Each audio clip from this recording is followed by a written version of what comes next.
Si Mao ay isang pangit, nakakasuklam at pathetic na weaklings at sa kung anong dahilan siya ay isang demonyong Riz Lord, nakatira siya sa isang kontinente na may malaking gitnang isla at apat na mas maliit na mga isla sa bawat gilid. Binabantayan ng mga Diyos ang lupain na ito kaso natatakot ang lahat sa pangit at nakakasuklam na mukha ni Mao, na kilala rin bilang Dark Lord Satan na pinuno ng Underworld. Nagsimula ng digmaan si Mao laban sa mundo ng tao upang lumikha ng isang utopia para sa lahat ng nilalang ng kadiliman. Ang kanyang apat na makapangyarihang general na sina Dirch, Lucifer, Asia at Makota ay naglunsad ng pag-atake sa apat na isla at nagkakalat ng takot, gayunpaman ang isang matapang na bayani ang tumindig na taglay ang isang banal na espada. Gamit ang espadang ito, pinangunahan ng bayani ang hukbo ng tao upang talunin ang bawat general at kanilang mga puwersa, karaniwang binabagtas ang bawat isa upang makarating sa Demon Lord at pagkatapos matipon ang mga kabalyero mula sa Human Alliance, umatake ang bayani sa gitnang isla upang sakupin ang palasyo ng Dark Lord. Matindi ang labanan at ang parehong panig ay nagbibigay ng buong lakas at hinarap ng bayani si Mao sa labanan, at sa tulong ng dalawang kasama na may mga ulo ng alien, na-freeze nila si Mao at nagawang putulin ang isa sa kanyang mga sungay. Bigla namang dumating si Asia at niligtas si Mao sa pamamagitan ng isang pagsabog na may lakas ng 10,000 utot. Iniulat niya na ang mga hukbo ng tao ay nananaig sa kanilang mga puwersa at sila ay talagang talo na at binanggit ng isang mangkukulam sa bayani na dapat silang umatras at bumalik na may mga karagdagang puwersa, ngunit sinabi ng bayani na hindi dapat siya matalo dahil ito na ang pagkakataon niya. Umiwas si Mao sa espada at lumipad sa ere at inihayag niya sa mga tao na babalik siya isang araw upang sakupin at gawing silang mga trabahador sa pabrika ng Timo. Pagkatapos ay pumasok siya sa isang portal at determinado na sinabi ng bayani sa kanyang mga mangkukulam na susundan niya si Mao kahit saan siya magpunta, upang talunin siya at tiyak na hindi para magpakasal at magkaroon ng mga anak. Siya at ang mataas na pari na si Olba ay lumipad patungo sa portal bago ito magsara at nakapasok siya. Kaso si Olba ay hindi at nag-iwan sa kanya ng nadismaya habang siya ay dinala ng portal sa ibang lugar at dinala ng portal sina Mao at Asia sa modernong Japan. Nabigla sila dahil ang kanilang mga gym rat na katawan ay naging karaniwang anyo ng anime protagonist. Sa kanilang pagkalito ay hinarap sila ng mga pulis at sinubukan na harapin ni Asia ang mga pulis gamit ang kanyang mahika, kaso napagtanto niyang wala siyang kapangyarihang mahika at mukhang baliw kaya't sila ay inaresto. Kalaunan ay pinalaya sila at ipinaliwanag ni Mao kay Asia na dahil sa kakulangan ng mahika sa Earth, nawala ang kanilang mga anyo ng demonyo at sinabi ni Mao na may kaunti pa siyang mahika at tinanong si Asia kung meron pa rin siya at sa kanyang pagpapakita, nagawa lamang niyang magtawag ng Uber driver nang itaas niya ang kanyang kamay. Nagpatuloy sila sa paglalakad at ipinaliwanag ni Mao na kailangan nilang kontrolin ang natitirang mahika upang hindi ito maubos. Bagaman ang mahika ay isang pantasya lamang sa Earth ay maaaring may paraan upang mapunan ito at hanggang sa panahong iyon, kailangan nilang sundin ang mga patakaran ng tao at mamuhay sa Earth. Pumunta sila sa isang ahente ng real estate upang maghanap ng matuluyan, binigyan sila ng ahente ng isang maliit na bahay na sa tingin ni Mao ay malayo sa kanyang palasyo subalit sila ay walang pera, nakilala nila ang landlady na si Mickey na nagdulot ng takot sa kanila. Nagpasya silang gumamit ng mga alias at pinili ang mga pangalang Mao at Asia. Lumabas sila upang maghanap ng trabaho kaso hindi nakakita ng anumang trabaho at sinabi ni Mao kay Asia na kailangan nilang bumalik sa kanilang lugar, kaya't nagpasya siyang kumita para sa kanila habang si Asia ay nag-iisip ng paraan upang maibalik ang kanilang mahika at sakupin ang parehong inila at Earth. Masaya namang pumayag si Asia at nagsimulang magtrabaho si Mao ng part-time sa McDonald's na laging gumagana ang ice cream machine. Nagreklamo si Asia na dapat ay mas magandang i-manage ni Mao ang kanilang pera, subalit iginiit ni Mao na lahat ng electronic na binili niya ay mahalaga para sa kanilang pamumuhay. Di nagtagal ay na-promote si Mao at sabik na ipaalam ito kay Asia at sa kanyang pag-uwi, nakasalubong niya si Amelia at ito ang bayani at nagulat si Mao na makita si Amelia, hindi dahil naroon siya kundi dahil naging pula ang kanyang buhok. Sinabi ni Amelia na sinundan niya siya upang talunin ito at sinubukan ni Mao na mapakalma siya, pero sinabi ni Amelia na siya ay British na ngayon at di ito naging maayos at nauwi sila sa istasyon ng pulisya. Inakala ng mga pulis na isang away ng magkasintahan at binalaan si Amelia na delikado ang maging British malapit sa kanyang kasintahan. Agad silang pinalaya mula sa istasyon at binalaan ni Amelia si Mao na hindi pa natatapos ang lahat at hahanapin niya ito pagkatapos niyang magbayad ng buwis. Kalaunan habang kumakain sina Asia at Mao ay dumating si Amelia sa kanilang lugar. Natakot si Asia kaso ipinaliwanag ni Mao na nakilala niya siya noong nakaraang araw at hindi rin siya makakagamit ng kanyang mga kapangyarihan kaya pinapasok niya ito. Tinanong ni Asia kung ano ang nangyari sa kanyang koponan at ipinaliwanag ni Amelia na dapat ay kasama niya ang mataas na pari upang talunin si Mao at makabalik sa bahay, ngunit hindi nakapasok ang pari sa portal kaya't siya ay stranded at walang kapangyarihan at higit sa lahat, siya ay sobrang broke. Iminungkahi ni Mao na sumali si Amelia sa kanilang ngunit tumanggi si Amelia, sinasabing hindi niya kailangan ang awa nito at binalaan niya si Mao na mayroon siyang sapat na kapangyarihan upang talunin siya. Pero hindi niya ito gagamitin dahil kung uubusin niya ang lahat ng kanyang kapangyarihan malamang ay hindi na siya makakabalik sa Inala, kaya't pakakawalan niya siya hanggang sa makahanap siya ng paraan upang makabalik sa lugar nila. Kinabukasan ay pumunta si Amelia sa trabaho ni Mao at humiling na makausap ang manager, ngunit patuloy siyang tinrato ni Mao na parang regular na customer at hindi pinansin ang kanyang mga kahilingan. Nakuha ni Amelia ang mensahe at humiling na magkita sila pagkatapos ng trabaho ni Mao. Nang magkita sila, tinanong niya kung plano ni Mao na manatili na sa Earth at sinabi ni Mao na hindi, kaso itinuro ni Amelia na tila normal na siyang namumuhay at mukhang nasisiyahan. Iminungkahi ni Amelia na kung mananatili si Mao sa Earth at mamuhay ng masaya bilang tao, hindi niya nasusubukan na talunin siya at maaaring makipag-date pa sa kanya. Sinundan ni Amelia si Mao pauwi at hiyang-hiyang nagtanong kung pwede siyang manatili dahil mula sa pagiging superhero ay naging super unemployed siya sa loob lamang ng 3 araw. Nabigla si Asia nang makita siya roon ngunit sinabi ni Mao na masanay na siya dahil mananatili na si Amelia sa kanila. Habang namumuhay sina Mao, Asia at Amelia ay biglang nagkaroon ng lindol, lumabas sila at nakita ang lugar na inaatake at habang tumakas ang mga tao ay lumapit sila at nakita na ang may kagagawan ay si Lucifer. Nagulat si Amelia dahil sigurado siyang napaslang na niya si Lucifer gamit ang kanyang banal na espada. Ipinaliwanag ni Mao na niligtas si Lucifer ng isang kaibigan at nakarating doon sa tulong ng mataas na pari na si Alba. Labis na nadismaya at naramdaman ni Amelia ang pagkakanulo at tinanong niya si Alba kung bakit niya ito ginawa. Ibinunyag ni Mao na ayaw ni Alba na mamuno si Amelia pagkatapos talunin ang mga puwersa ng kasamaan.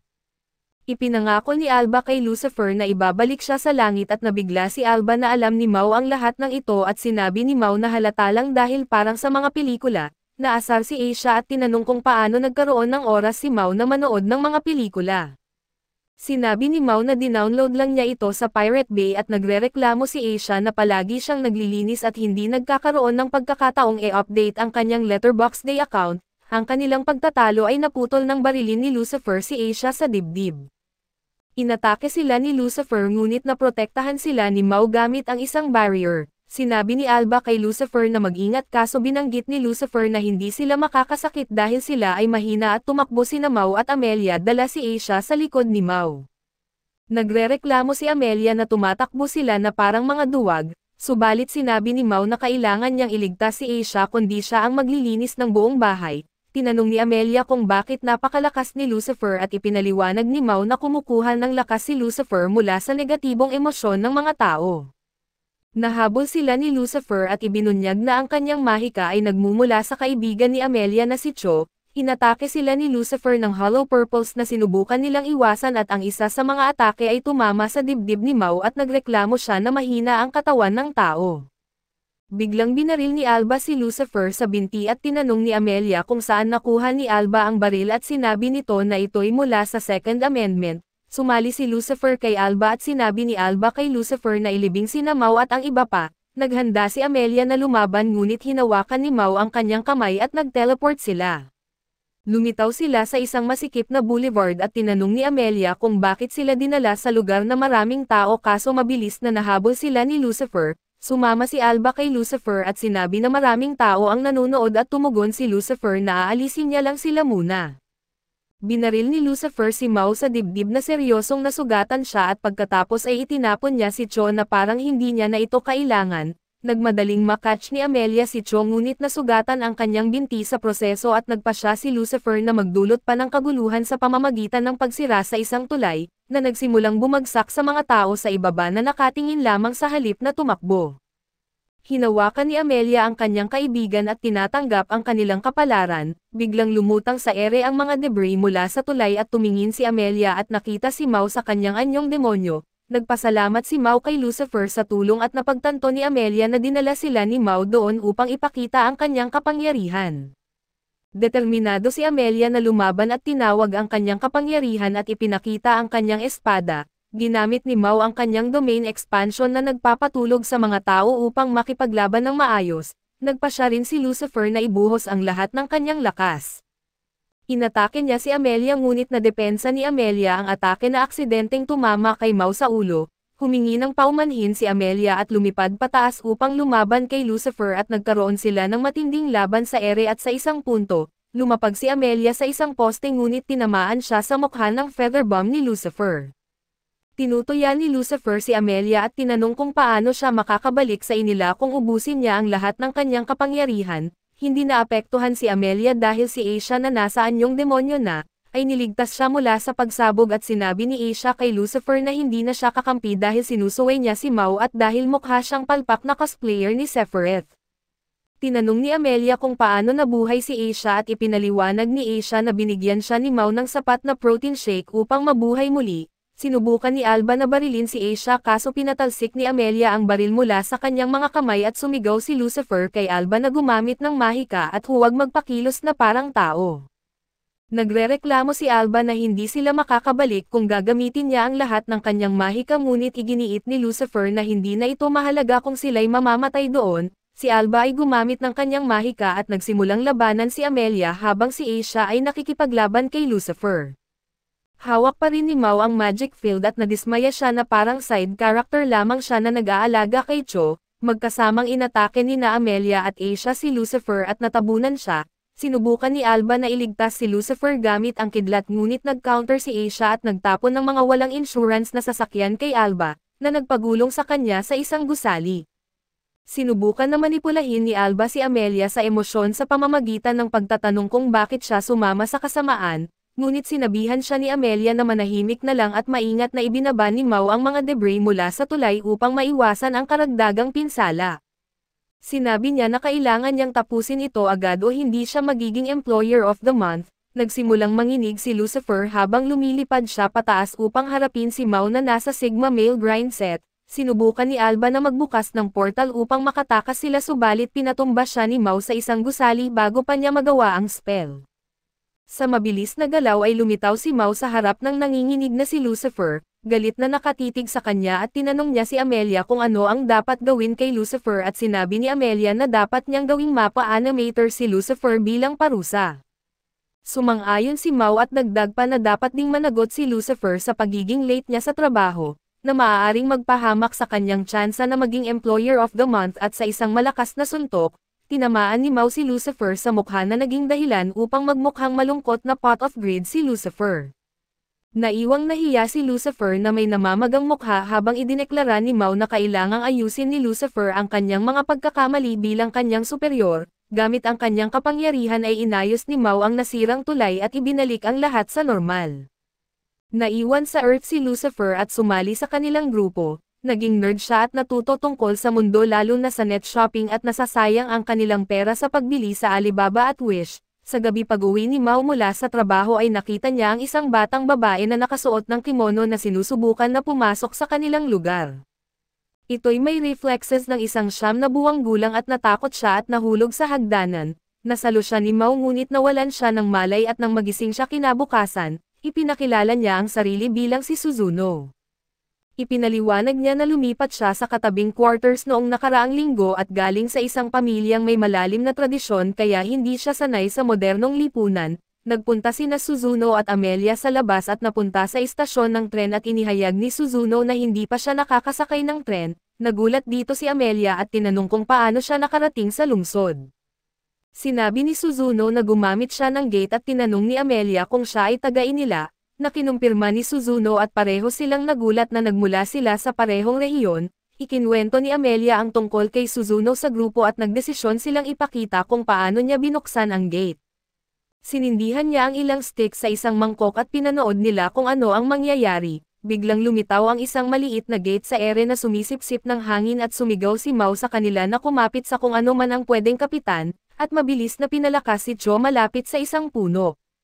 Isang malaking dilaw na mansanas ang nahulog mula sa gate at pagkatapos ay nagsara ito. Napansin ni Mao na ang Demon World ay walang mga golden apples na mula sa Minecraft at sinabi ni Amelia na laging may kakaibang nangyayari kapag magkasama sila. Nagbiro si Mao na siya ang nagmasid sa kanila, ngunit itinanggi ito ni Amelia at sinabing dumating siya upang magbigay ng payo kay Suzuno dahil siya'y nakatira sa kanila at ayaw niyang mapalapit kay Mao. Ininsulto ni Mao ang kanyang kasuotan na walang swag at wak na ikinagalit naman ni Amelia. Tinawag niya ang kanyang banal na espada at naghanda na umatake. Sinubukan ni Asia na pigilan siya ngunit nawalan ng koneksyon ang kanyang mga binti sa device at tumingin si Lucifer kay Cho upang pigilan si Amelia, kaso masyadong natutuwa si Cho na niyakap siya ni Mao. Hindi rin nakialam si Suzuno at handa na sanang masaktan ni Amelia si Mao, subalit nag-shield si Mao gamit ang mansanas at sa sorpresa ng lahat ang mansanas ay matagumpay na naperi ang espada ni Amelia. Ang mansanas ay biglang naging isang batang babae na bumahing ng cute bago makatulog.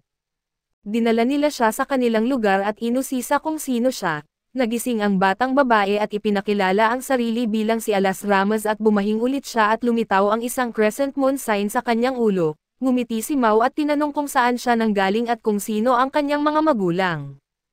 Sinabi ni Alas na ang kanyang ama ay si Mao at ang kanyang ina ay si Amelia. Na ikinagulat ng lahat at mahigpit na niyakap ni Alas si Amelia at itinanggi ni Amelia na may anak siya at tila espesyal na sanggol si Alas, dahil nahuli niya ang banal na espada gamit ang kanyang mga kamay.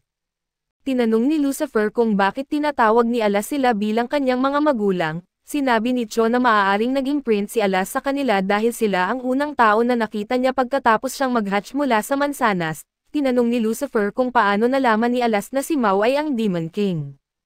Sinabi ni Asia na baka may nagsabi sa kanya mula sa light novel at binanggit ni Amelia na sino man ang nagpadala kay Alas ay maaaring kakampi o kalaban, at tiyak na darating para hanapin siya at nabanggit ni Suzuno na ang pangalan ni Alas ay nasa wika ng tao sa inila, kaya't ang kanyang tunay na mga magulang ay maaaring nakatira sa inila.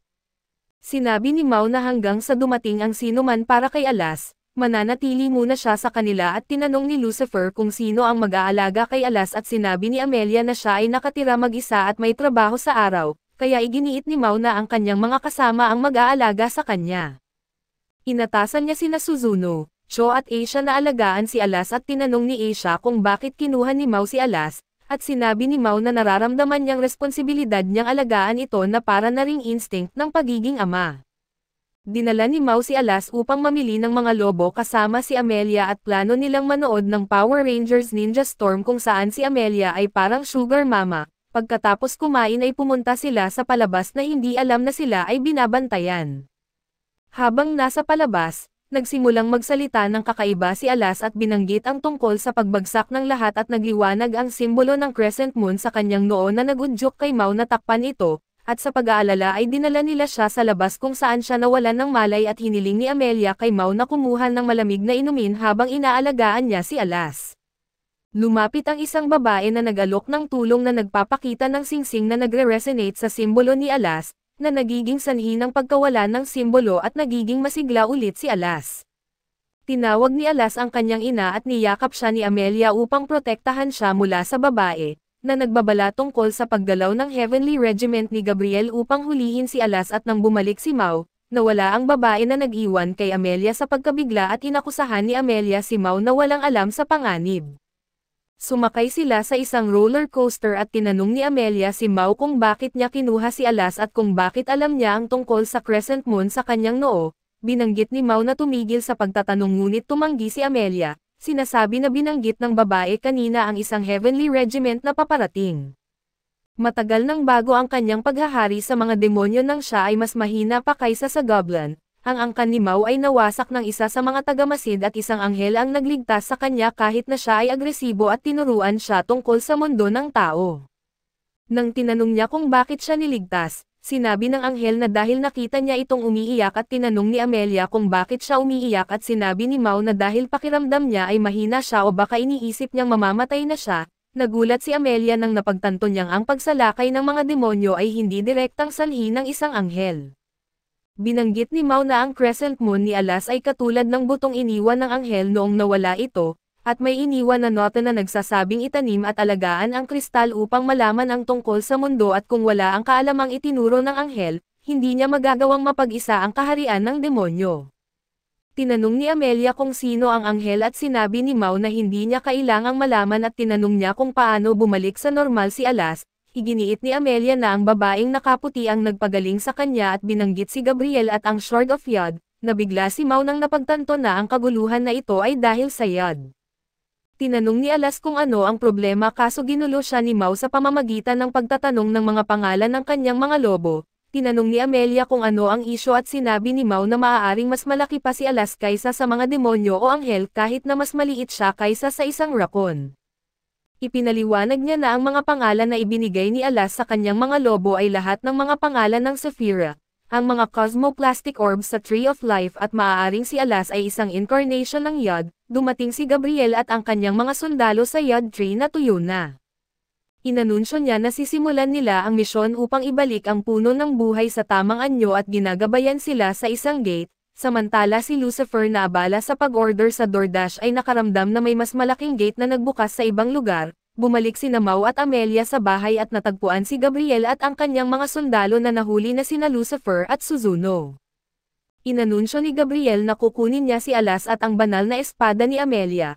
Tumanggi si Mao at sinabi ni Gabriel na naramdaman niya ang enerhiya ni Alas matapos makuha ang shard mula sa Demon's Castle sa Inila, na nagdala sa kanya upang matagpuan si Alas at tinanong niya si Mao kung kusang ibibigay niya ito. Sumigaw si Alas na masamang tao si Gabriel dahil mukha siyang human trafficker na may mukha ng isang Vogue model. Binanggit ni Mao na ayaw ni Alas sumama sa kanya kaya hindi niya ito ibibigay at tumanggi rin siyang ibigay ang espada at sinuportahan siya ni Amelia. Tinanong ni Gabriel kung sigurado si Mao sa kanyang desisyon at binalaan siya ng mga mangyayari sa kanya kapag tumanggi. Kumpirmado ni Mao na hindi niya pahihintulutang umiyak ang isang bata upang iligtas ang kanyang sariling buhay. Sinabi ni Gabriel na ayaw niyang gumamit ng puwersa kaso ginawa pa rin ito. Pinalo si Mao sa pader na nagpapatunay na kahit na may kapangyarihan ng demonyo si Mao, matatalo pa rin siya at matatag na tumayo si Mao na sinasabing mananalo siya at magiging tagapagmana rin si Alas sa sandaling matapos niyang sakupin ang parehong mga mundo. Muling susugurin ni Gabriel si Mao pero hinarang ito ni Cho at nagmakaawa kay Gabriel na huwag kunin si Alas dahil talagang gusto ni Alas sina Mao at Amelia.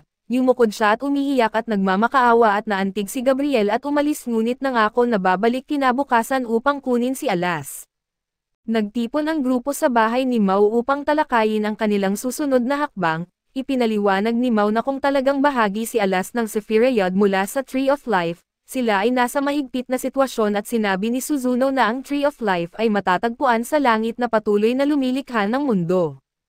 Ang 10 bunga ng puno na tinatawag na Sephira ay tumutukoy sa iba't ibang bahagi ng mundo at ang ika-9 na Sephira Yod ay namamahala sa ego at astral world at ayon sa alamat, ang mga bahagi ng mundo na pinamamahalaan ni Yod ay nasa panganib kaya't kailangan ni Gabriel si Alas upang mapanatili ang balanse ng universo.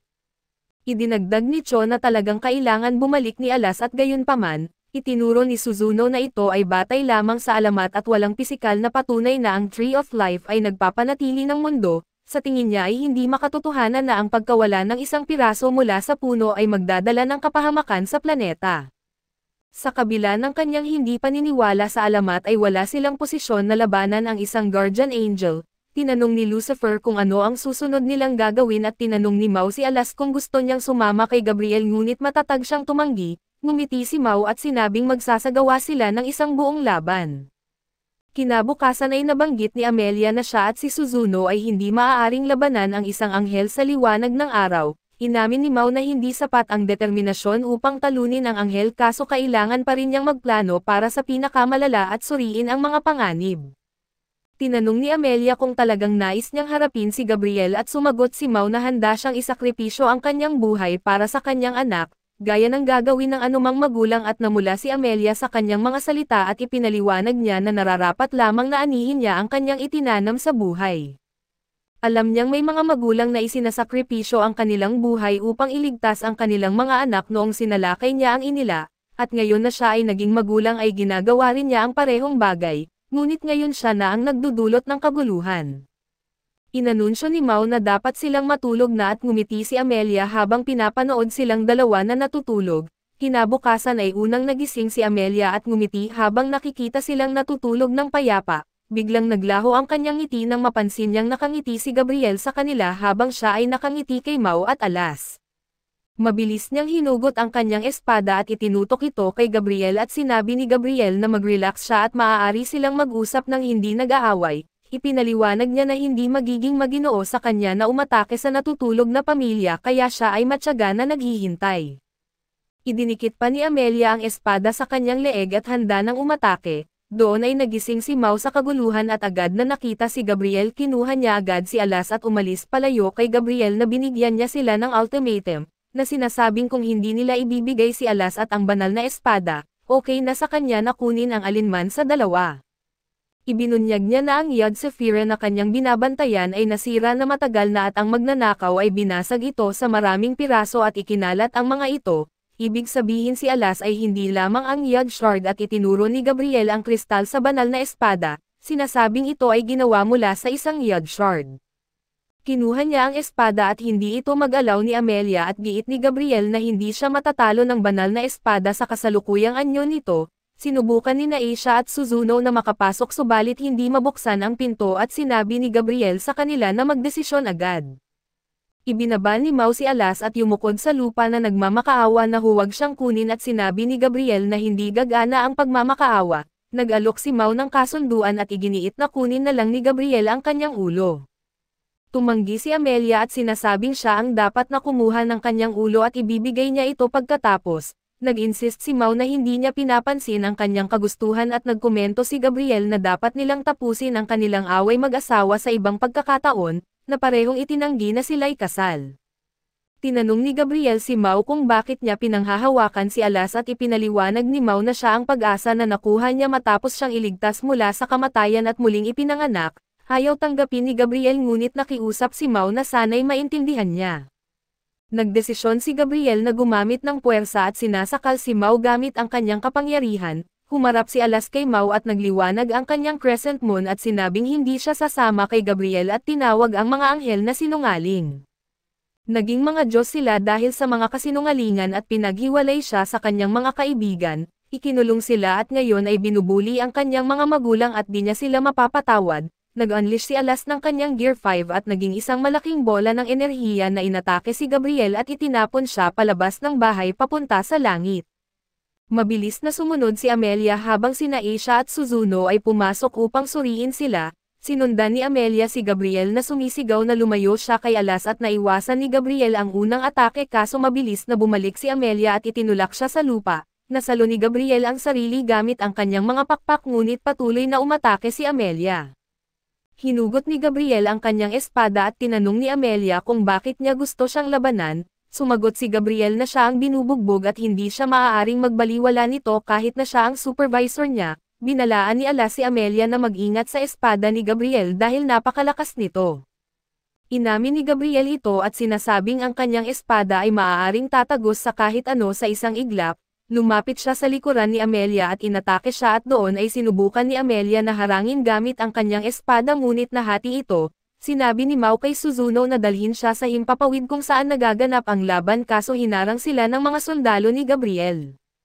Sumaklolo si Lucifer, binanggit na pararangalan ang mga sundalo at tinanong ni Aisha kung paano ito posible at ipinaliwanag ni Lucifer na siya ang dating Archangel bago siya bumagsak kaya may impluensya pa rin siya sa kanila. Inacknowledge ni Mao ang kapakinabangan ni Lucifer at nagmadali. Sinabi ni Gabriel kay Amelia na kung kikilos siya ng walang ingat ay mapipilitan siyang gamitin ang buong lakas. Tinanong ni Alas si Amelia kung mananatili siya kay Mao magpakailanman at tinitingnan ang mga desperado na mata ng bata.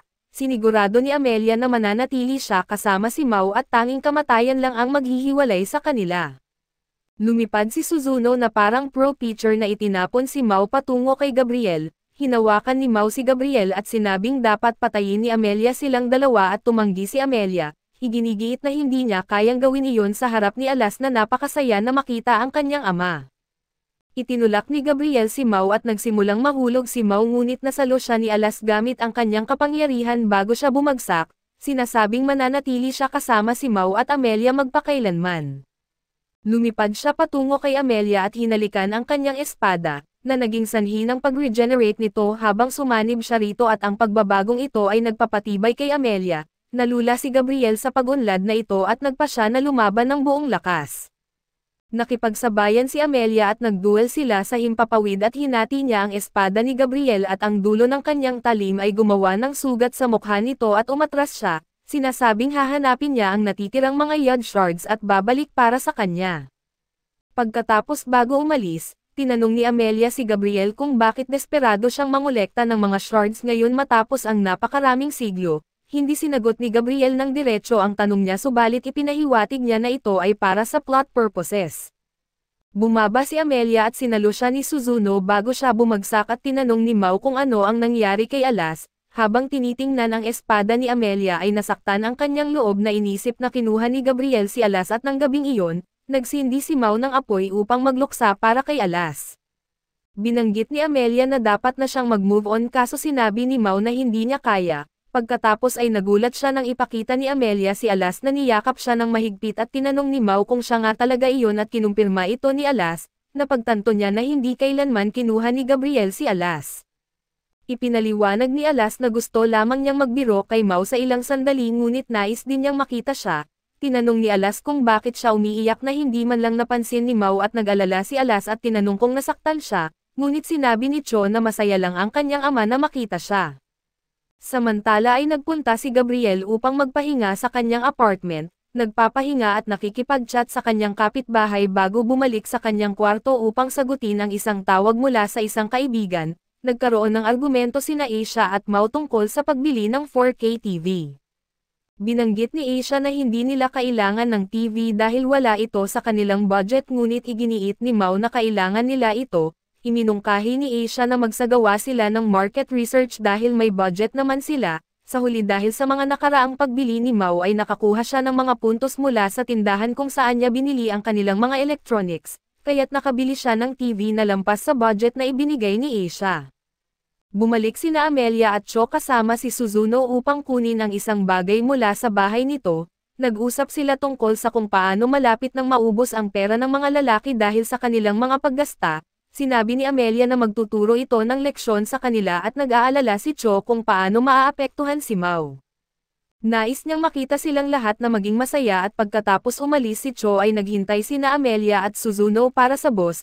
Nagtaka si Amelia kung gaano katagal magtatagal ang kanilang mapayapang buhay at sinabi ni Suzuno na maaaring kailangan nilang protektahan si Mao sa hinaharap. Tinanong ni Amelia kung ano ang ibig niyang sabihin at ipinaliwanag ni Suzuno na alam ng Demon Realm na buhay pa si Mao at maaaring kidnapin siya ng mga demonyo upang muling buuin ang kanyang hukbo sa inila. Hari pa rin si Mao at kung tanungin, maaaring hindi niya iwanan ang kanyang mga mamamayan at ibig sabihin ay maaaring hindi na siya bumalik sa Japan. Tinanong ni Amelia kung ito ang dahilan kung bakit gustong sumama ni Suzuno sa kanila upang kunin ang TV. Kinumpirma ni Suzuno na gusto niyang bantayan si Mao at panatilihin ang kanilang mapayapang buhay at ang buhay na ito ay si Mao na nananatili sa Japan, na nagtatrabaho ng mabuti habang sila ni Amelia ay nag-e-enjoy ng madaling buhay kasama ang mabubuting kaibigan. Sinabi ni Suzuno na kailangan nilang protektahan si Mao mula sa pinakamalalang sitwasyon. Dumating sila sa bahay ni Amelia at sina Suzuno at Alas ay naintriga sa TV at tumanggap si Amelia ng tawag mula kay Ran na nagtatanong kung anong uri ng damit ang gusto ni Asia. Nabigla si Amelia at sinabing gusto niya ng mga murang damit mula sa supermarket. Nilinaw ni Ran na ang ibig niyang sabihin ay anong uri ng damit ang gusto niyang makita sa isang babae at tinanong ni Amelia kung may nangyayari sa pagitan nila ni Asia kaso mabilis na itinanggi ito ni Ra. Sinabing inimbitahan siya ni Asia upang mamili na ikinagulat ni Amelia. Kinabukasan ay naghanda sina Mao at Asia na kunin ang TV at tinanong ni Mao kung bakit inimbitahan ni Asia si Ra. Sinabi ni Asia na kailangan niya ng opinyon mula sa isang tao tungkol sa kung ano ang trending sa Japan at inisip niya ang pinakamasamang tao para rito. Sinabi ni Mao na matagal na niyang pinag-isipan ang pagbili ng TV mula pa noong nagsimula siyang magtrabaho at hindi ito nagmamadaling desisyon. Isang araw sa trabaho, nalito siya nang tanungin niya ang isang bata kung anong laruan ang gusto niya sa kanyang Happy Meal, pero hindi niya alam na tumutukoy ang bata sa isang Digimon knockoff at tinanong ni Suzuno kung ano ang punto ng kwento. Binanggit ni Mao na kung may TV siya ay hindi siya malilito sa susunod. Umalis ang trio upang kunin ang TV at dumating si Gabriel sa kanilang bahay at kumuha ng tsaa mula sa ref. Hindi nagulat si Lucifer sa presensya ni Gabriel at tinanong ni Lucifer kung bakit naroon si Gabriel dahil wala naman si Mau. Iginiit ni Gabriel na dumating siya upang makita si Lucifer at sinabi niya na gawin niya ang bagay na ito at e-text niya si Mau na naroon si Gabriel. Gumamit si Gabriel ng emosyonal na taktik sa kanya at ipinapaalala ni Gabriel kay Lucifer na tinawag siyang Son of the Dawn, ang pinakamalapit sa Diyos at tinanong kung bakit siya naglilingkod sa isang batang demonyo tulad ni Mau. Itinuro ni Gabriel na sinasabi ng lahat na ang kapangyarihan ni Lucifer ngayon ay wala na sa dating kalakasan nito at tinanong kung bakit nagpa siya si Lucifer na bumagsak sa Demon Realm. Binanggit ni Lucifer na siya ay nilaglag ngunit ngayon ay nag-e-enjoy na siya at tinanong ni Gabriel kung ang pag-surf sa internet sa apartment ay masaya. Sinagot ni Lucifer na gusto niya ito lalo na kapag may bagong leak ng Jujutsu Kaisen. Ipinaliwanag ni Gabriel na dumating siya upang magtanong tungkol sa Demon King. Iginiit ni Lucifer na maaari niyang tanungin si Mau mismo ngunit sinabi ni Gabriel na tinatanong niya ang tungkol sa isa pang Demon King na dati niyang kasama, ang legendary Demon King.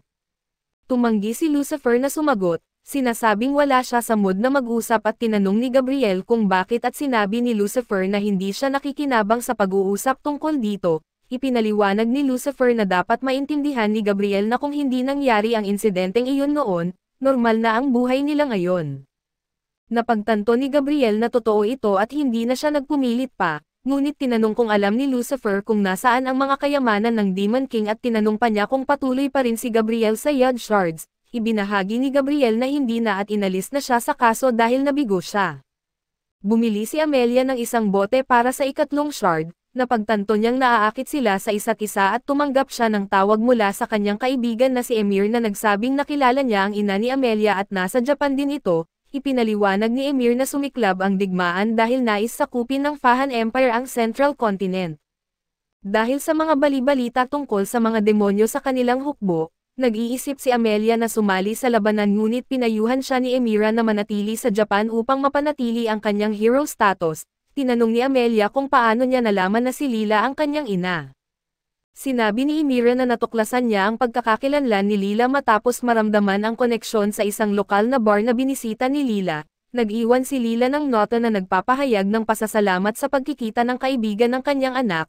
Inisip ni Amelia na dumating si Lila sa Japan upang makita siya. Binigyan ni Lucifer si Gabriel ng listahan ng mga kayamanan ng Demon King sa isang piraso ng papel. Tinanong ni Gabriel kung iyon na lahat at sinabi ni Lucifer na sa kung anong dahilan, ang mga Demon King ay laging mahirap at duda siyang mayroon silang kahit anong halaga na maituturing na kayamanan. Dagdag pa ni Gabriel kay Lucifer na siya ang dahilan kung bakit tumigil ang Watcher na ikinagulat ni Lucifer. Ipinaliwanag pa ni Gabriel na dapat naisip na ito ni Lucifer at tinanong niya ito kung bakit biglang pinupuntirya silang lahat at binato ni Gabriel ang isang piraso ng papel na may kanyang numero kay Lucifer. Sinasabing tawagan siya kapag may naalala itong mahalaga. Pinasalamatan ni Gabriel si Lucifer at umalis. Gumamit si Amelia ng Celestial Force sa shard sa bote at gaya ng kanyang inaasahan, nagbigay ito ng liwanag na nagtuturo sa direksyon ng susunod na shard. Umuwi si Cho at naupo upang manood ng TV subalit nang buksan niya ito, isang maliwanag na ilaw ang lumabas at nawalan siya ng malay doon ay nagkita sina Asia at Ra kasama si Mau at Suzuno. Nagbigay si Asia ng souvenir kay Ra mula sa kanilang biyahe at humingi ng tulong sa pagpili ng mobile phone.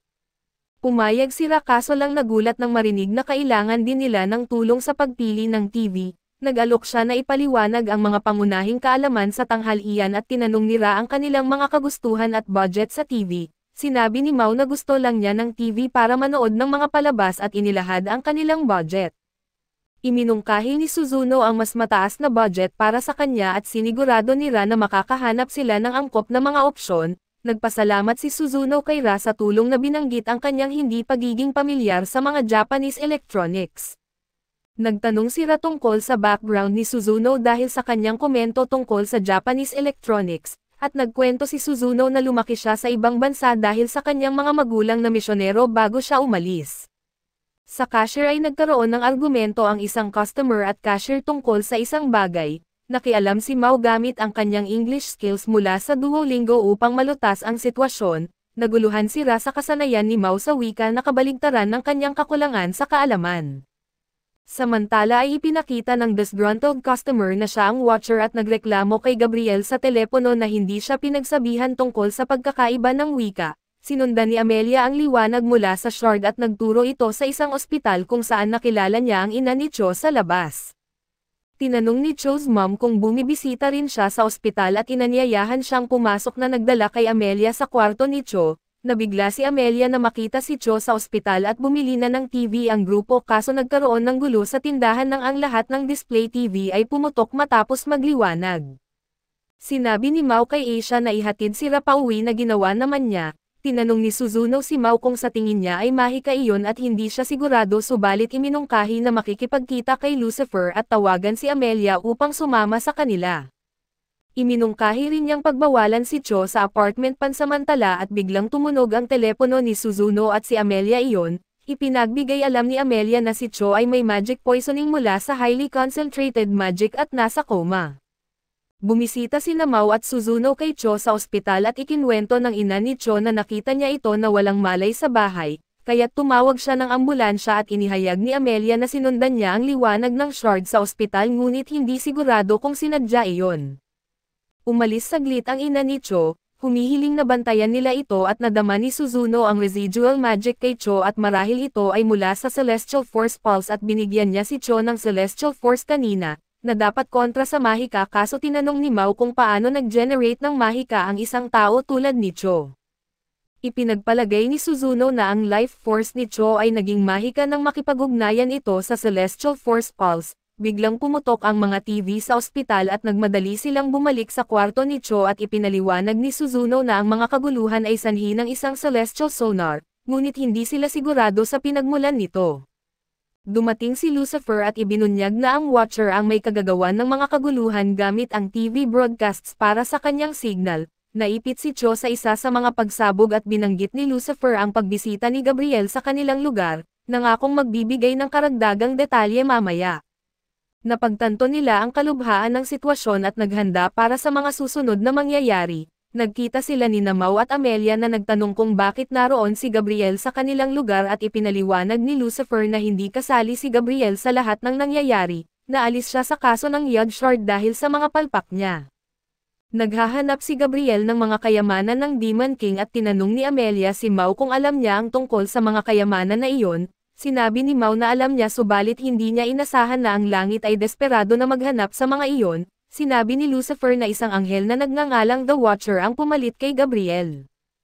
Tinanong ni Suzuno kung ibig niyang sabihin ay si Regal, ang Watcher na nagmasid sa kilos ng lahat ng ibang mga anghel at sinabi ni Lucifer na hindi sapat na mataas ang ranggo ni Regal, ngunit may kapangyarihan siyang mag-declare ng huling hatol kaya't siya ang responsable sa pagmonitor ng mga kilos ng mga anghel at pagdedesisyon ng kanilang mga parusa. Nagtataka si Suzuno kung bakit si Cho lamang ang apektado ng sonar kahit na ito ay laganap. Ibinunyag ni Mao na ang bahay ni Cho ang epicenter ng isang sonar pulse explosion na naging dahilan upang siya ay maging mas madaling maapektuhan. Tinanong ni Asia ang layunin ni Regal sa sonar. Ibinunyag ni Amelia na ang target ng mga anghel ay ang kanyang ina na si Lila at dumating ang ina ni Cho. Nag-aalala sa nangyari sa ospital at siniguro ni Mao ang kaligtasan ni Cho at inanunsyo ang kanilang pag-alis. Sa labas ay pinag-usapan nila ang mga parusa ni Regal. Ipinaliwanag ni Lucifer na tinanggal ni Regal at Cell ang pagiging immortal ng mga anghel at ipinatatapon sila sa inila na minsan ay nauuwi sa kanilang kamatayan. Hinawakan ni Amelia ang damit ni Lucifer at nagdedemand na manatiling ligtas ang kanyang ina. Sinabi ni Mao na duda niyang kasali si Cell sa pananakit sa kanyang ina at inamin ni Lucifer na hindi niya sigurado ang mga intensyon ni Regal. Bagaman hindi normal para sa langit na ipadala si Regal upang maghatol sa mga archangels, nagdesisyon silang i-monitor na lang ang mga kilos nito. Tinanong ni Asia kung bakit at ipinaliwanag ni Mao na hindi siya interesado sa mga relasyon ng anghel ngunit dahil nasaktan si Cho sa kanilang mga kilos, gusto niyang pagbayarin si Regal para sa pagpapahirap sa kanya na sinang-ayunan naman ng lahat. Tinanong ni Suzuno kung alam ni Mao kung paano hanapin si Regal. Sinabi ni Mao na may dalawang posibleng lugar na titingnan dahil gumagamit si Regal ng TV signals. Sa kwarto ni Cho ay pumasok ang isang babae na may puting buhok at sinabi kay Cho na siya ay ligtas dahil lumalaban ang kanyang mga kaibigan para sa kanya. kinuha niya ang kanyang singsing at inilagay ito sa daliri ni Cho at sinasabing si Cho ang dahilan kung bakit magkasama ang dalawang nilalang na karaniwang hindi magkasundo. Umakyat ang grupo sa isang skyscraper upang hanapin si Regal sa pamamagitan ng pagpaputok ng sonar mula sa isang cell tower sa malapit. Nag-aalala si Amelia na maaapektuhan nito ang mga cellphone ng lungsod tulad ng ginawa nito sa mga TV. Siniguro ni Lucifer na magiging maayos ito kung hindi nila masobrahan. Hindi sumang-ayon si Amelia at iginiit na hanapin na lang nila ang mga towers ng mano-mano. Pumunta siya sa isang tower at pinakiusapan ang iba na pumunta sa isa pa at sinabi ni Mao kina Suzuno at Lucifer na maghintay bilang backup. Habang umakyat sina Mao at Asia sa mga hagdan ay nagdebate sila kung gagamitin ang hagdan o elevator. Samantala nagsusuri si Amelia sa kanyang tower nang biglang mag-alerto si Alas sa presensya ni Gabriel na bumagsak mula sa taas. Handa na sanang lumaban si Amelia ngunit naglaho si Gabriel at muling lumitaw sa likuran niya, itinutok ang kanyang daliri sa kanyang ulo. Nanatiling tahimik si Amelia, tinatanong ang mga intensyon ni Gabriel at itinanggi ni Gabriel na may balak siyang saktan siya, ipinaliwanag na hinaharangan lamang niya ang sonar waves mula sa kanilang tower upang protektahan ang signal ni Regal. Hiningi ni Amelia ang lokasyon ni Regal at kung ano ang plano niya sa kanyang ina at ipinahayag ni Gabriel na wala siyang alam, ngunit nag-alok ng impormasyon na maaaring makatulong at bagaman nagdududa, pumayag si Amelia na makinig. Samantala ay patuloy na umaakyat sina Mao at Asia sa mga hagdan, hinihingal sa pagod at sinabi ni Mao na mas madali sana kung ginamit nila ang elevator pataas at ang hagdan pababa, nangako siyang paparusahan si Regal kung malaman nilang nasa ibaba lamang siya buong oras.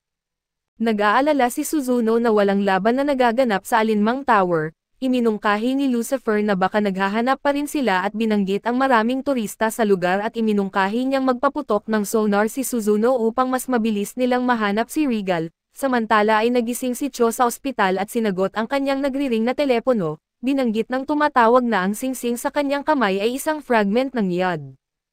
Ibinunyag ni Gabriel na hinahabol ng mga anghel ang ibang mga anghel upang protektahan ang langit mula sa anumang banta. Hiniling ni Amelia na malaman kung bakit hinahabol nila ang kanyang ina at ipinaliwanag ni Gabriel na tinitingnan ng langit si Amelia bilang banta dahil sa kanyang pinagmulan, na ang kanyang ina ay isang anghel at ang kanyang ama ay isang tao. Sinabi niya na ang pagkatuklas na ito ay maaaring magdulot ng pagbagsak ng pananampalataya at pagsamba ng tao kaya't kailangan nilang itago ito. Nabigla si Amelia sa pagkatutuklas na ang kanyang ama ay nasa Earth at ipinahayag ni Gabriel na buhay pa ang kanyang ama at ito ay si Lord Justina. Ang tumatawag kay Cho ay si Lila, tinanong siya kung naniniwala siya sa lahat ng sinabi niya at kinumpirma ni Cho na oo. Tinanong ni Lila kung may kasanayan si Cho sa anumang armas at binanggit ni Cho ang kanyang kahusayan sa archery habang papunta siya sa tuktok ng gusali.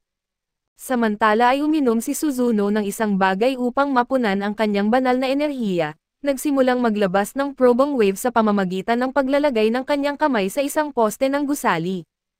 Naramdaman ni Asia at Mao na pababa gamit ang elevator at ang wave at nagsimulang manginig, na-detect ni Suzuno ang dalawang signature, isa kay Amelia at Alas at ang isa ay kakaiba na nasa lokasyon ni Mao na kinilala niyang si Regal. Plano ni Lucifer na i-contact sina Mao at Amelia kaso naramdaman ni Suzuno ang isa pang signal na papalapit at ito si Cho na lumulutang pataas sa kanila sa isang light bubble. Binalaan ni Cho si Suzuno na huwag magpaputok ng isa pang sonar, na nagsasabing narinig niya na ang mga sonar ay nakakagulo sa balanse ng mundo kaso hindi niya binanggit ang kanilang pinagmulan. Habang pinagmamasdan ni Suzuno ang apat na ilaw na papalapit, pinalabas niya ang kanyang martilyo at binasag ang mga ito na naglalantad ng isang grupo ng mga anghel. Inutusan niya si Cho na gawin ang sinabi sa kanya habang siya at si Lucifer ay hinarap ang mga anghel. Lumikha si Cho ng isang pana at palaso gamit ang kanyang mga kamay na naging anyong liwanag. Binanggit niya ang isang chant at pinapalipad ang palaso sa kalangitan na kumalat bago lumisan at hinarap ni Suzuno ang mga anghel, sinasabing hindi niya sila papayagan na makaraan. Sinabi nila na siya ay magpapaubaya dahil ang kanyang mga aksyon ay sumasalungat sa kalooban ng Diyos at sila ay naglilingkod kay Gabriel. Pinagsabihan sila ni Suzuno na ang kalooban ng Diyos ay magmahalan at hindi niya sila patatawarin sa pananakit sa isang inosenteng batang babae o sa isang mapayapang bansa. Hinamon niya sila na pag-isipan ang kanilang mga aksyon at tanggapin ang paghatol. Galit na galit ay inatake siya ng mga anghel ngunit hinarap siya ni Suzuno gamit ang kanyang martilyo. Hinahamon ang iba na subukan siya. Habang dumadaan ang wave ni Cho sa mga tao, huminto sila upang panoorin ang kaganapan at nagmadali sina Asia at Mao palabas at nakita ang mga taong nagtitipon upang tumingin sa langit. Habang pinagmamasdan nila ang banal na enerhiya sa kalangitan ay narinig nila si Regal na nagrereklamo tungkol sa pagkakamali ni Gabriel.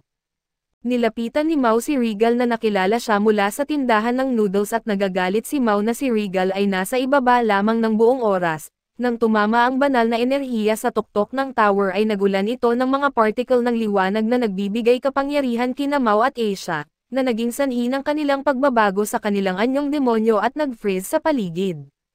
Samantala ay nahihirapan si Amelia na maniwala na buhay pa ang kanyang ama at tinanong ni Alas kung nasaktan siya, kaso tiniyak ni Amelia na siya ay okay at tinanong ni Alas kung ano ang problema at inamin ni Amelia na dumating siya ng ganito kalayo upang bumawi para sa kanyang ama, ngunit ngayon na buhay pa ito ay nagtataka siya kung iyon lamang ang dahilan kung bakit siya naging kaaway ni Mao. Hinarap ni Mao si Regal. Hinihikayat siya na maghanda sa laban at sumali si Gabriel at sinaway siya ni Regal dahil hindi sinabi na si Mao ang Demon King. Ipinaliwanag ni Gabriel na ang banal na enerhiya ay nagmumula kay Leia at nagbibigay kapangyarihan kay Mao. Tinanong ni Mao tungkol kay Amelia at ipinaalam ni Gabriel na siya ay naroon pa rin at maaaring hindi makaligtas dahil sa pinsalang natamo niya. Tinanong ni Mao kung ano ang ginawa ni Gabriel kay Amelia at sinabi ni Gabriel na ipinaalam lamang niya ang tungkol sa buhay ng kanyang ama.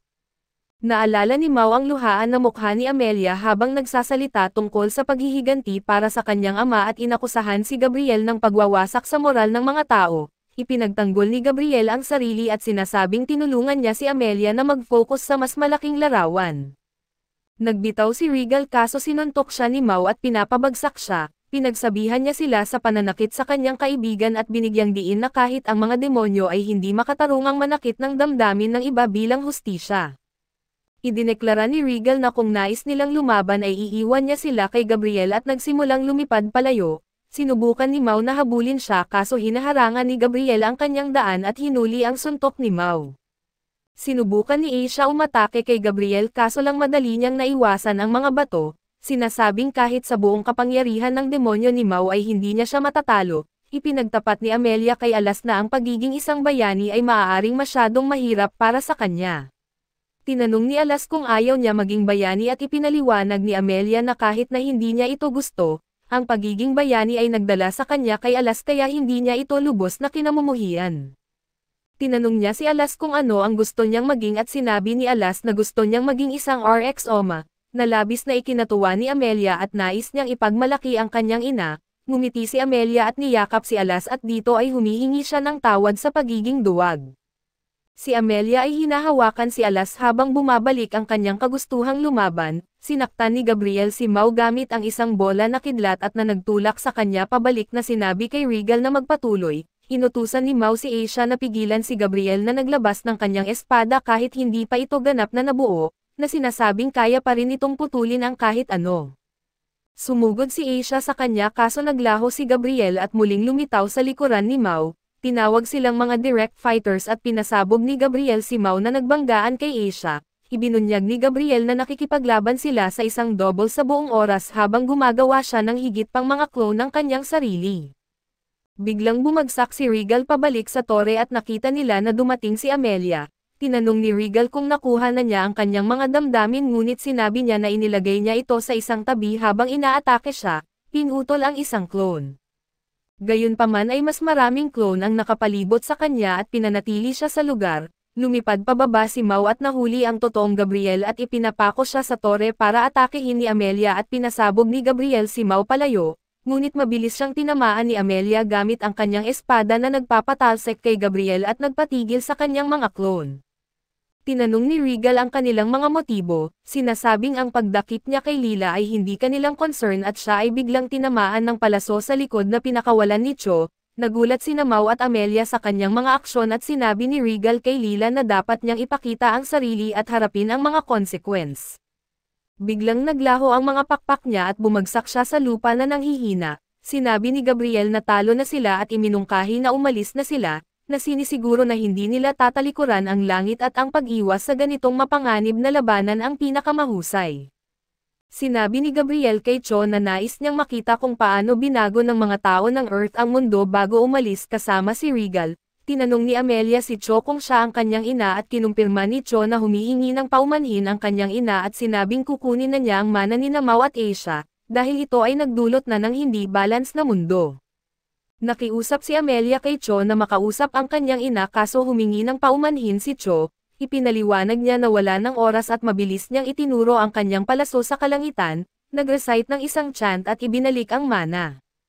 Ang banal na enerhiya ay nag-resonate sa kalangitan tulad ng isang aurora, lahat ay namangha habang ang maliliit na bola ng liwanag ay bumagsak tulad ng nyebe at tumigil sa paglutang si Cho at lumapag sa lupa na natutulog, nagtamasa ang grupo ng kanilang kapayapaan habang sila ay nagbahagi ng isang pagkain.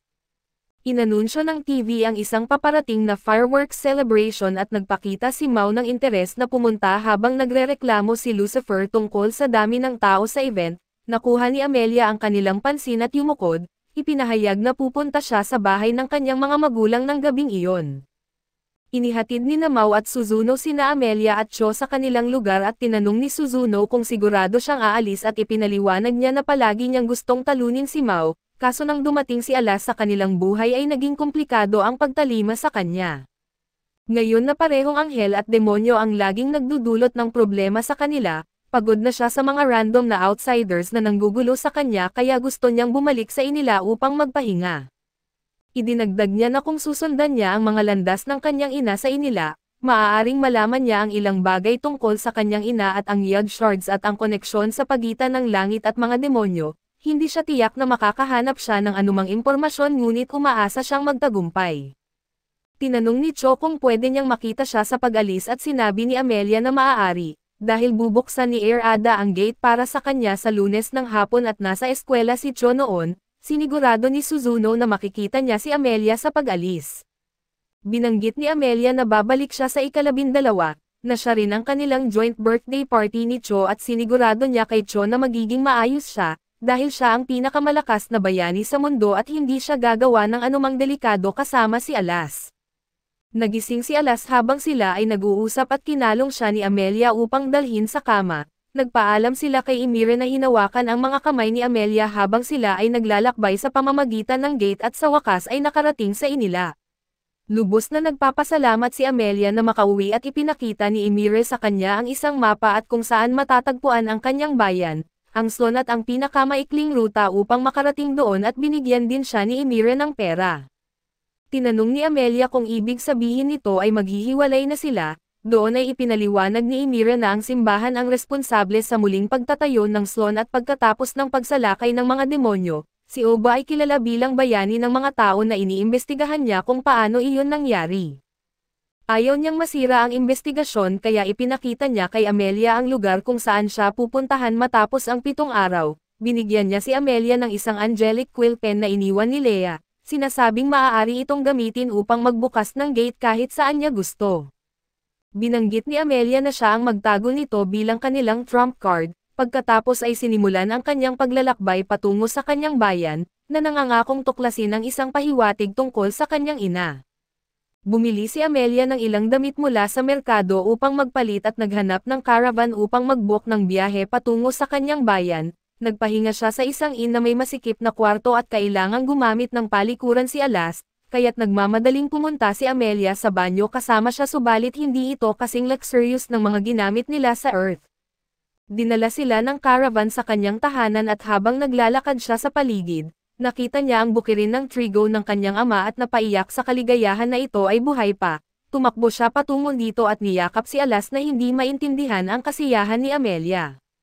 Sinabi ni Amelia na ito ang tanda niya na makakahanap siya ng pahiwatig at sinimulan niya sa bahay kung saan sila at ang kanyang mga magulang ay naninirahan, kaso walang nakita sa kabila ng kanyang paghahanap at habang kumakain ng hapunan ay tinanong ni Amelia si Alas kung nakaramdam siya ng anumang shards ng yesed sa paligid. Ngunit sinabi ni Alas na wala siyang nararamdaman.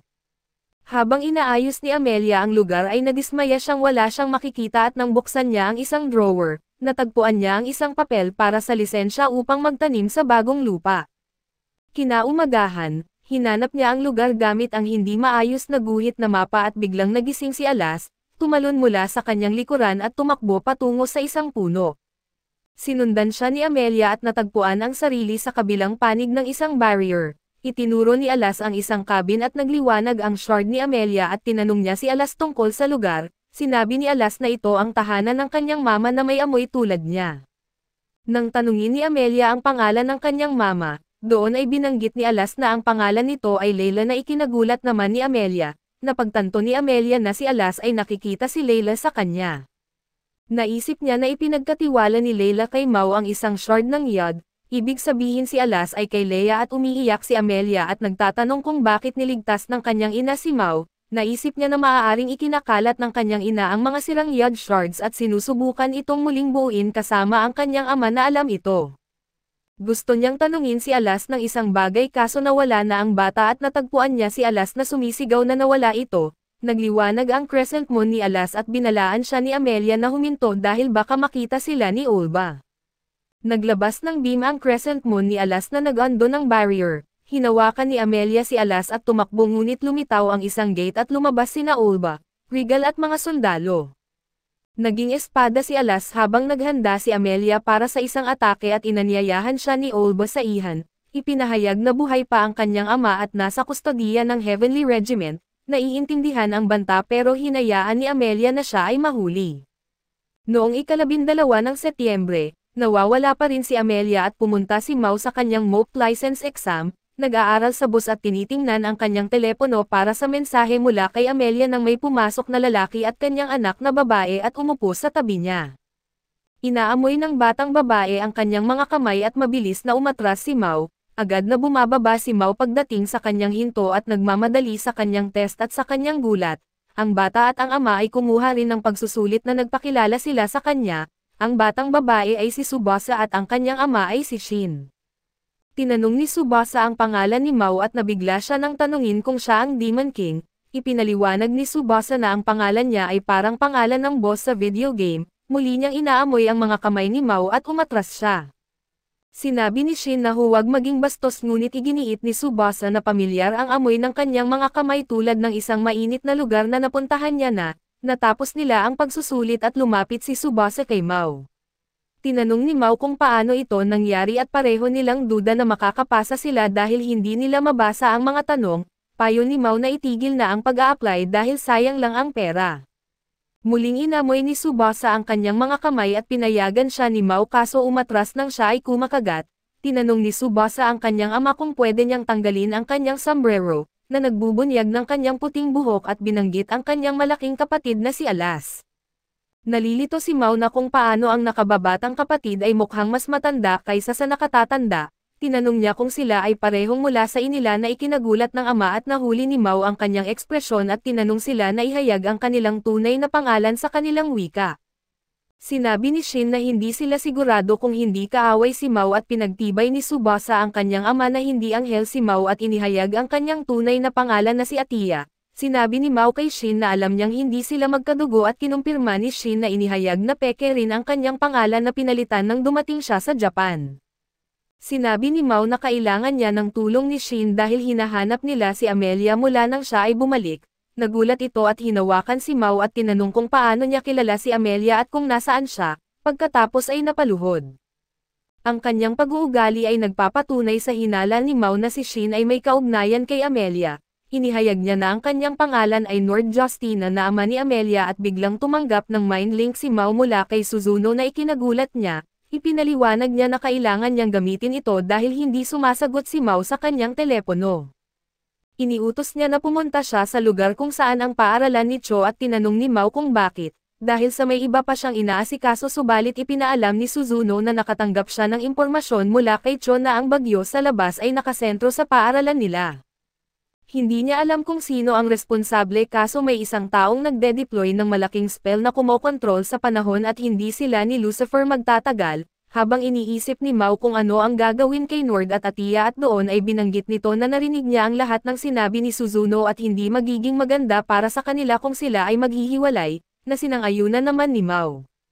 Tinanong ni Atiya kung kaya nilang lumipad papunta roon, subalit sinabi ni Mau na hindi niya sila kayang liparin at sinabi ni Atiya na ituro na lamang ni Mau ang direksyon, at tinaas niya ang kanyang daliri na nagliwanag at bigla silang nagsimulang mag-float na ikinagulat ng lahat sa gusali.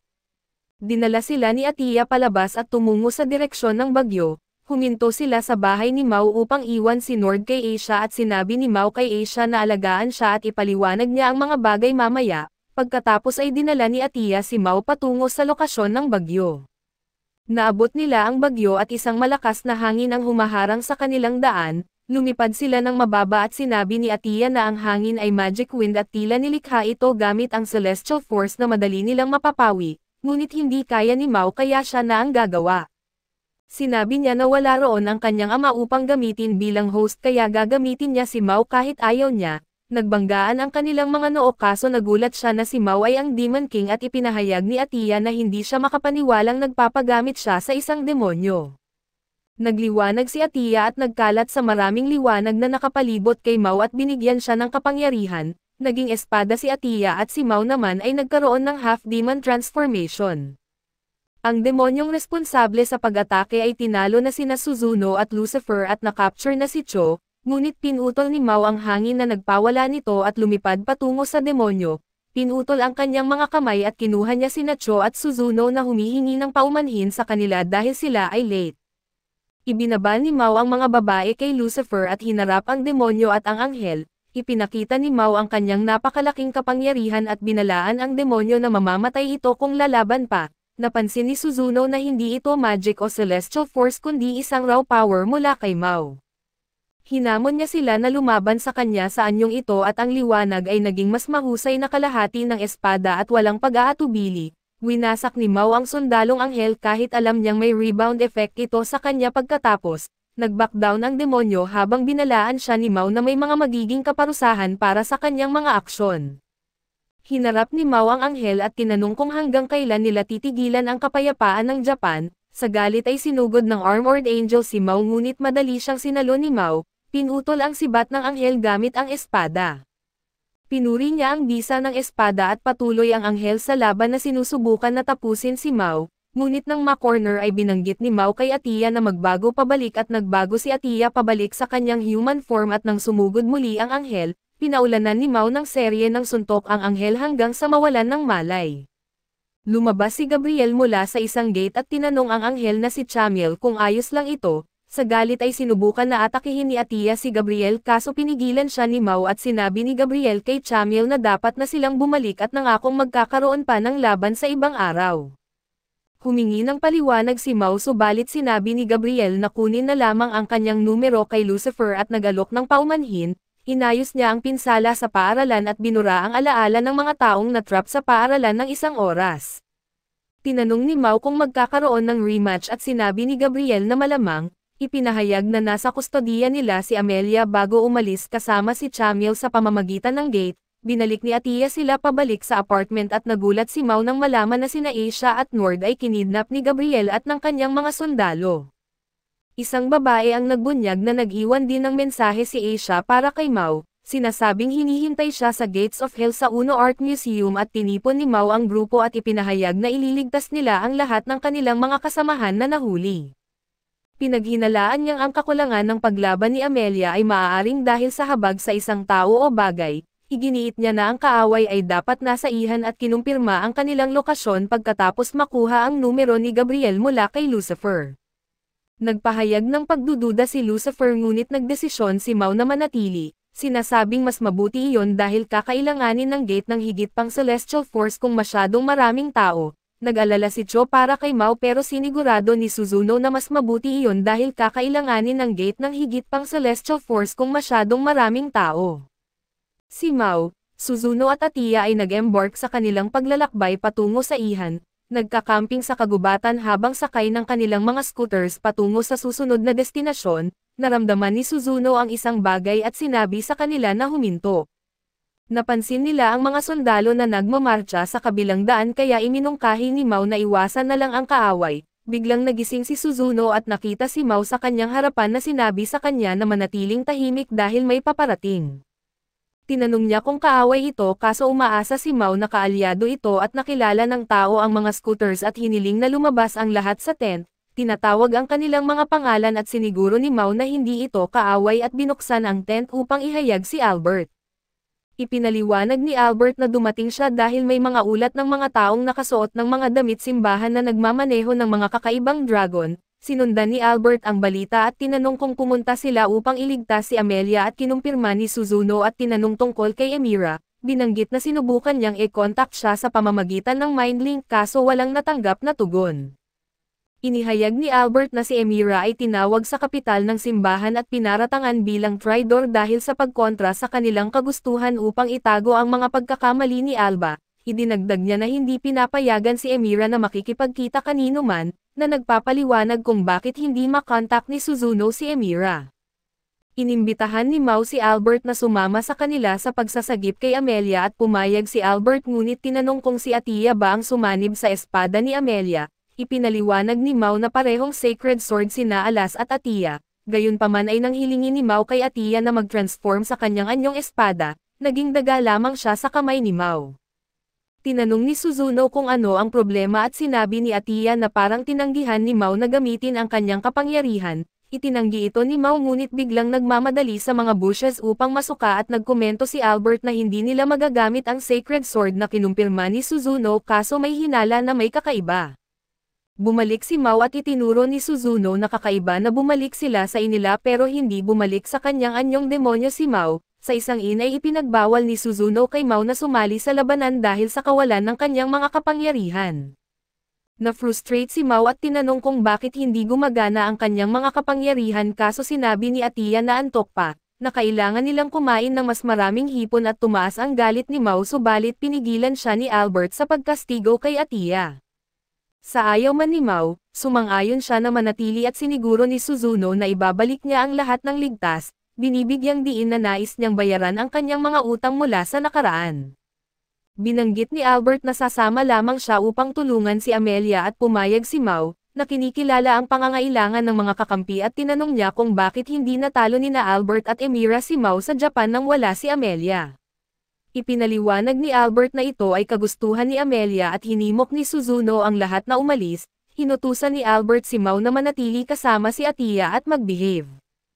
Pinamunuan ni Amelia ang mga hukbo patungo sa isang tila abandoned na bayan. Tinanong ni Olbo kung sigurado siya sa presensya ng kaaway doon ngunit inutusan ni Amelia na armado at naka-armor ang kanyang mga tauhan, na atakihin ang kastilyo ni Asia.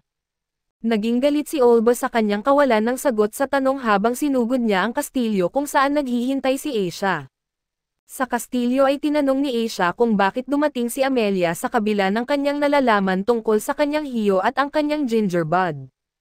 Ipinahayag ni Amelia na hindi niya kailangan ng gingerbud kasama ang kanyang hiyo.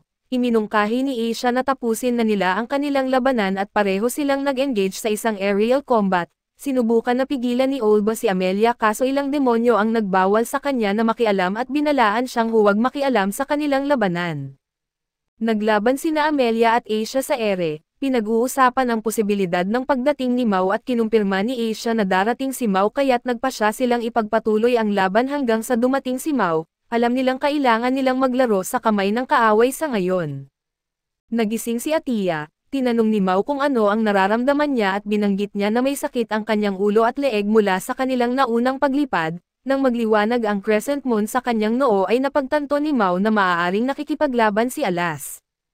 Kinumpirma ito ni Atiya at itinuro ang direksyon kung saan niya nararamdaman ang labanan. Na-frustrate si Mao na hindi niya ito maramdaman pero hinikayat siya ni Atiya na magmadali upang tulungan si Alas. Na sinasabing kahit napakiramdam niya ay walang silbi ay maaari pa rin siyang gumawa ng isang bagay sa sarili niyang paraan.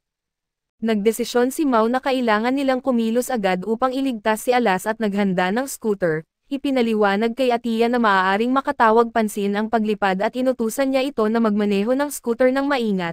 Binibigyang diin ang pangangailangan na maiwasan ang makatawag pansin kina Gabriel at sa kanyang mga tauhan.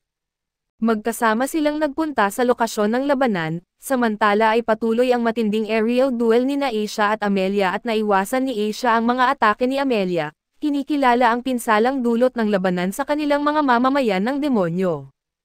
Ipinahayag ni Amelia ang pagsisisi sa mga nasawi at sinigurado ni Asia na hindi kasalanan ni Amelia ito. Tinanong niya tungkol kay Alas at kinumpirma ni Amelia na maayos si Alas at nagpatuloy ang labanan at ginamit ni Asia ang isang magic rope upang itali si Amelia bago ihagis siya sa ibabaw ng bubong. na ikinagalit ni Amelia nang masaktan ang kanyang ilong at itinulak siya sa bubong. Binalaan siya ni Asia na huwag magdulot ng sobrang pinsala dahil ang kanyang ama ay pinipigil malapit sa Cloud Retreat. Napaluha si Amelia sa pagkakatuklas na malapit ang kanyang ama at ipinaalala ni Asia na huwag gumawa ng anumang nakakahinalang kilos, na maaaring magpahamak sa kanyang kaligtasan. Pinahid ni Amelia ang kanyang mga luha at ipinahayag ang kanyang paghanda na lumaban ng buong lakas.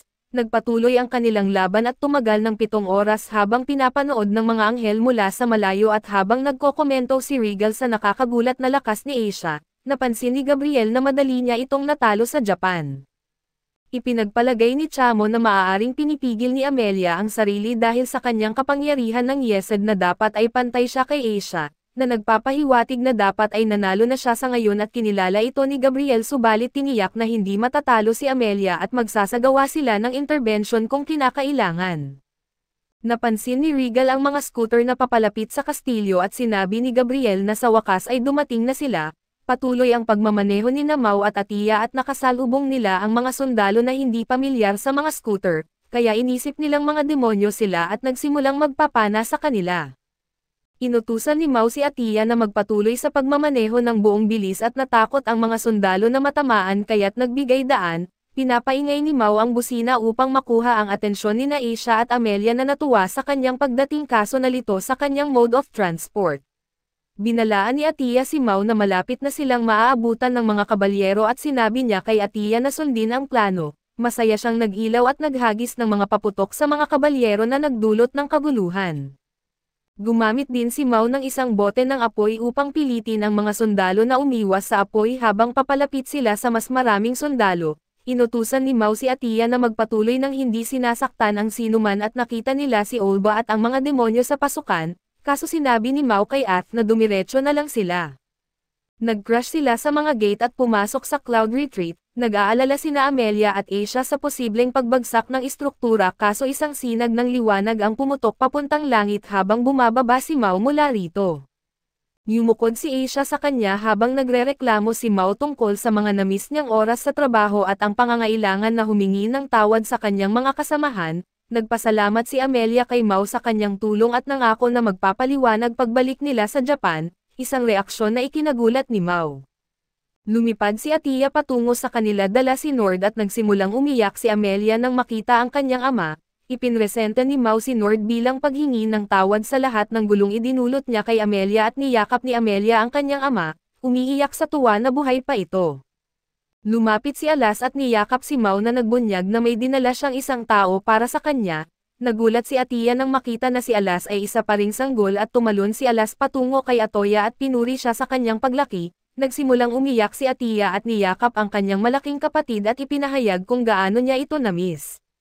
Pinaginhawahan siya ni Alas at sinabing huwag umiyak. Sa gitna ng labanan ay tinawag ni Mau ang atensyon ng mga anghel at tinukso siya ni Regal na nagsasabing hawak nila ang itaas na kamay sa inila. Bumuwelta si Mau na sinasabing dapat magyayabang si Regal kung mananalo siya at kung hindi ito'y nakakahiya. Tinanong niya si Gabriel kung sasali ito sa laban at kinumpirma ni Gabriel na si Chamiel ay naghahanda na para sa labanan na paulit-ulit na binabanggit ang pangalan ni Mau. Tumingin si Mau kay Amelia at tinanong kung handa na siya at siya'y nagkumpirma at pinatunayang si Alas ay kanyang anyong espada. Tinanong ni Regal ang plano ni Amelia. Tinutukoy na ang kanyang pagsanib sa mga demonyo laban sa mga anghel ay makikita ng marami at sinabi ni Mau kay Amelia na huwag lumaban at siya na ang sumugod sa mga anghel. Samantala ay nagmamadali sina Albert at Suzuno upang pigilan ang paglilitis kay Emira. Dumating sila sa oras at idineklara ni Suzuno na labag sa batas ang paglilitis at hiniling na ihinto ito at nakipaglaban si Mau sa mga anghel, nagpapaputok ng mga magic balls kay Regal. Naiwasan ni Regal at nag-counter ng sarili niyang mga atake na iniwasan naman ni Mau. Hinagis ni Asia ang mga bahagi ng kisame kay Gabriel ngunit madaling nasalya ni Gabriel ang mga ito at tinamaan si Mau ng atake ni Regal na nagudyok kay Amelia na gumalaw, kaso sinabi ni Mau na manatili siya sa pwesto at protektahan ang kanyang ama. Lumayo sina Amelia at Atiya, pinapayagan si Mau at Asia na gumalaw ng malaya mula sa mga atake ng mga anghel at sa gitna ng kaguluhan, tumunog ang telepono ni Mau at si Suzuno ang nasa linya na pinapagalitan siya dahil hindi siya lumayo sa laban. Habang sinusunod ni Mau ang mga tagubilin ni Suzuno, Ipinaliwanag niya na kinailangan niyang kumilos dahil masyadong tumagal si Suzuno at binanggit nito na napigilan niya ang paglilitis ni Emira sa oras at nakuha ang angelic quill ni Emir. Tinanong niya kung bakit nagkalat ang hukbo tulad ng dominoes, sumagot si Mao na maraming nangyari habang iniwasan ang mga sibat ni Chamiel. Nangako siyang babayaran si Suzuno para sa mga nasirang scooter at ipinagbigay alam na nailigtas nila ang ama ni Amelia. Inatake ni Regal si Mao na nag-block ng mga suntok at sipa at pinapabagsak si Regal. Sinabi ni Asia kay Suzuno na bantayan ang Emperor Unifier na malapit nang i-deliver ng isang demonyo sa kanya at sa gitna ng matinding labanan, ipinakita ni Mao ang kanyang kakayahan sa pakikipaglaban, pinapanatili ang kanyang posisyon laban kina Regal at Chamiel. Patuloy ang labanan ni Mao at Asia. Ipinapakita ang kanilang mahusay na teamwork laban sa mga anghel at nararamdaman ni Amelia ang pangangailangan na sumali sa laban ngunit hindi maaaring gawin. Inamoy ni Atiya siya at hinugot ang Yod Shard mula sa kanyang armor at sinasabing iyon ang kailangan nila. Gayunpaman ay napansin niyang masyado itong nalantad sa Celestial Force. Nagniningning ang shard ng liwanag na nagtuturo sa dibdib ni Asia at nagtataka si Amelia kung mayroon din si Asia. Nagsummon sina Gabriel at Regal ng higit pang mga anghel upang pigilan ang demonyo sa pag-deliver ng Emperor Unifier subalit pinatumba sila ni Suzuno. Sinasabing tutulungan niya kahit hindi pa niya lubos na naiintindihan ang nangyayari. Sinabi ni Atiya kay Amelia na kailangan nila ng shard na nalantad sa Mahika imbes na sa Celestial Force. Sumugod si Amelia patungo kay Asia at pinuputol ang kanyang armor at nahulog ang isang shard at sinubukan na kunin ito ni Gabriel. Kaso inihagis ito ni Amelia kay Mao.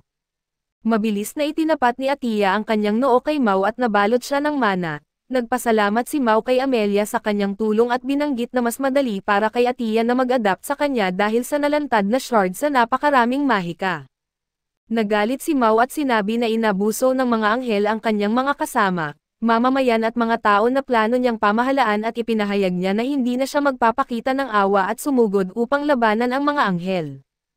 Nalito si Amelia, ipinaliwanag ni Alas na si Atiya ay ang iba pang kalahati ng Yod at maaaring mag-transform sa isang sacred sword. Tinanong niya kung paano magagamit ni Mao ito at ipinaliwanag ni Asia na ang lahat ng Yod shards ay batay sa Celestial Force kaso hindi ibig sabihin na sacred na sila.